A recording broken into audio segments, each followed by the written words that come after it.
Engineer. I'm just waiting to go live in the different platforms.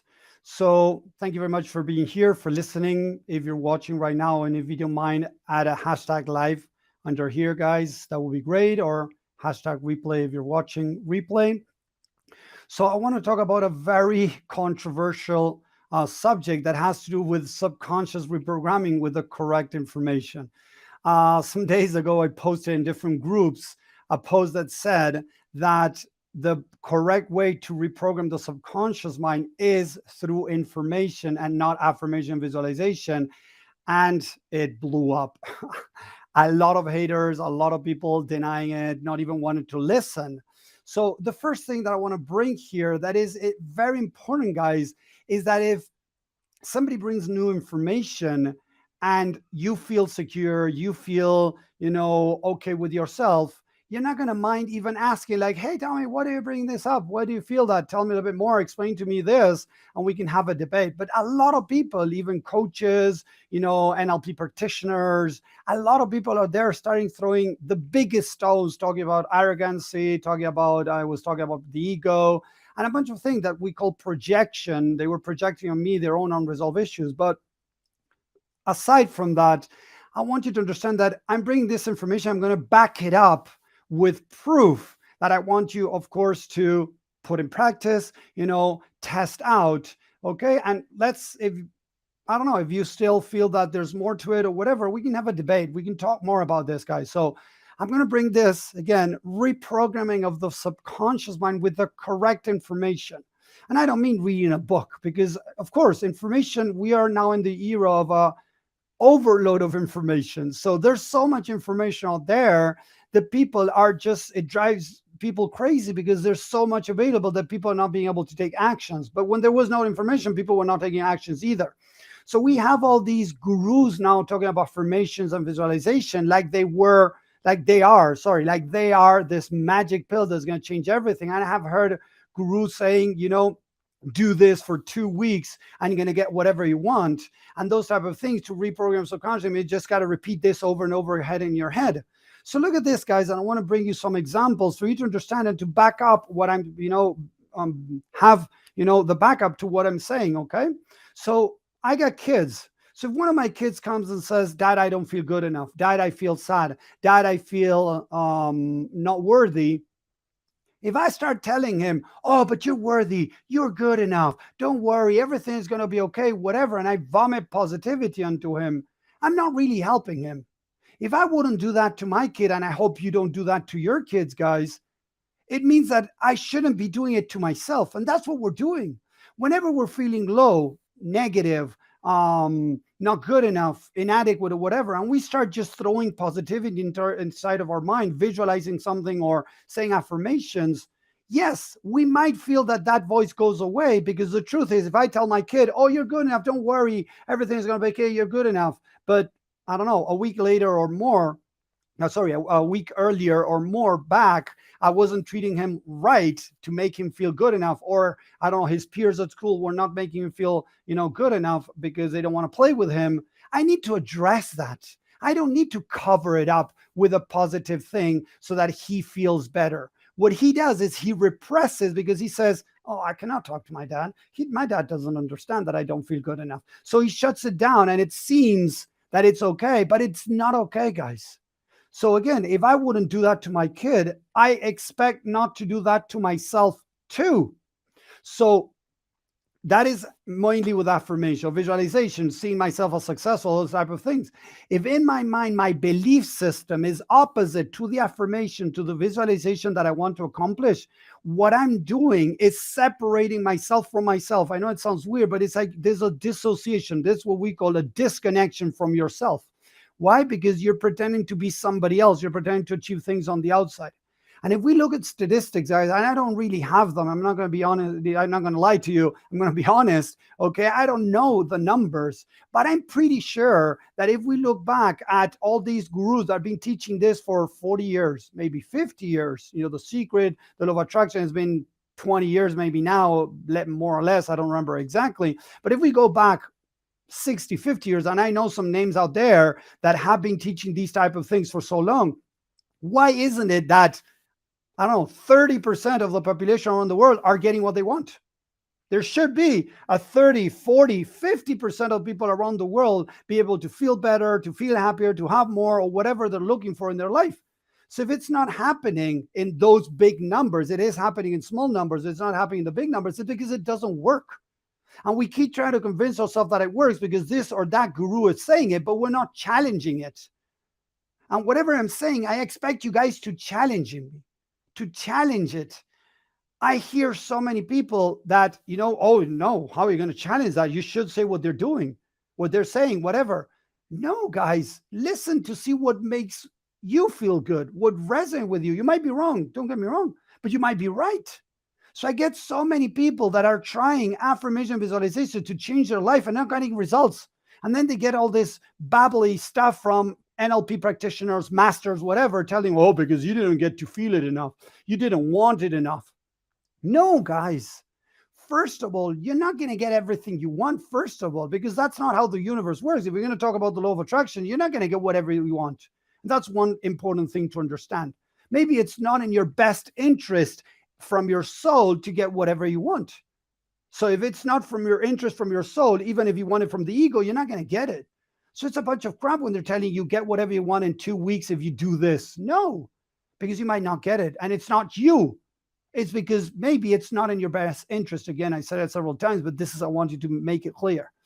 Again, another thing that I see a lot, visualizations. A lot of people use visualizations to try to achieve what they want. So look at this. If I feel like crap, if I feel not good enough, if I feel bad about myself, and I start practicing visualization to obtain something to make me feel good about myself, many times, most of the times, it ain't going to work, guys.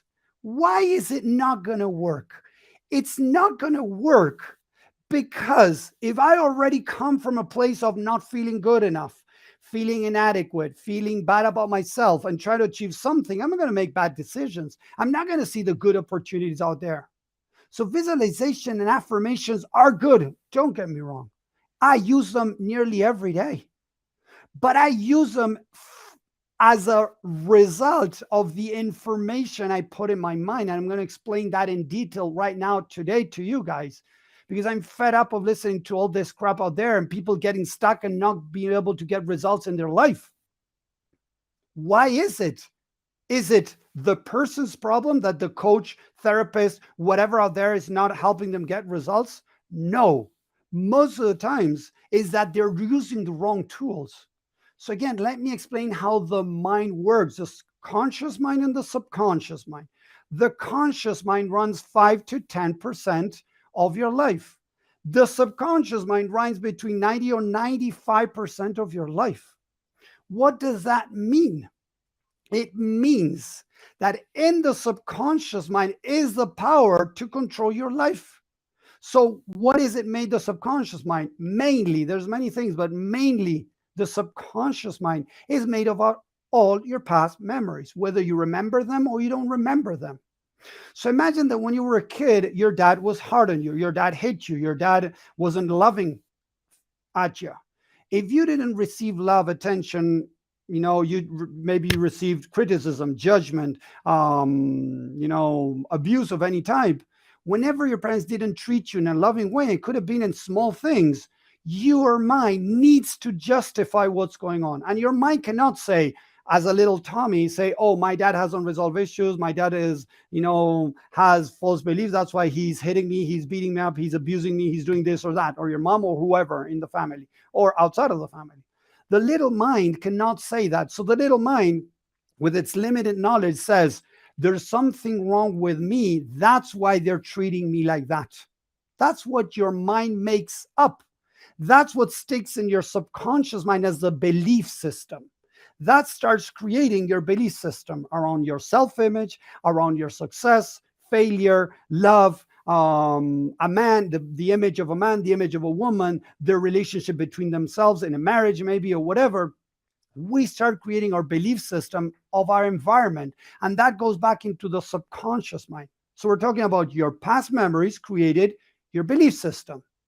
What if I tell you that there's no time in the mind and you can access access, like you access a folder in your computer, you can access those memories in a specific way to bring those memories up, to deal with those memories, to understand what that part of you went through, to understand the feeling, the emotions, to release the feelings, the negative emotions, release them, find the false beliefs, and then bring information according to that false belief that that kid made up. An example: my dad hit me. My dad hit me. He hit me not because I was wrong or there was something wrong with me. Maybe I wasn't behaving, but I didn't deserve to be hit. So I can tell that part of me, hey, your dad hit you because he had unresolved issues, because he had anger issues. It had nothing to do with you. It had to do with him. Separating responsibilities, what the mind does at that moment, the past has no time, so it's running now. It's going to start changing the perception of itself. So my little boy that felt not good enough, felt inadequate, felt that he had to be a people pleaser to receive love. Now it's like, oh, I don't need to be a people pleaser. I can be me. There's nothing wrong with me. And you can start changing the perception of your memories in the subconscious mind with information. Then you can bring affirmations. Hey, buddy, yes, you are good enough. You are valuable. You are whatever you want to bring in. But if you don't bring information into the subconscious mind, whatever you use after that, if there's no information, it's not going to stick because there's no glue. The information is the glue that is going to keep the affirmation working on that. The same with visualization. Now I feel good about myself, and now I can visualize what I want.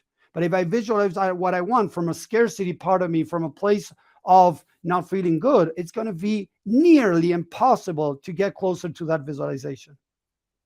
So again, I hope it makes sense. I want you to challenge what I'm saying and challenge what you have learned, guys, because it was amazing listening to all these people that were supposedly trained people trying to destroy what I had to say without even trying to understand what I was saying. That's how the mind works. I'm used to that. When I bring something that challenges your belief system, you might get, or aggressive or walk away and not want to listen. So try not to do that. I've been studying the mind for over 13 years. I have worked with thousands of people around the world. And the success rate that I have had in my life and in the life of the people that I work with is amazing.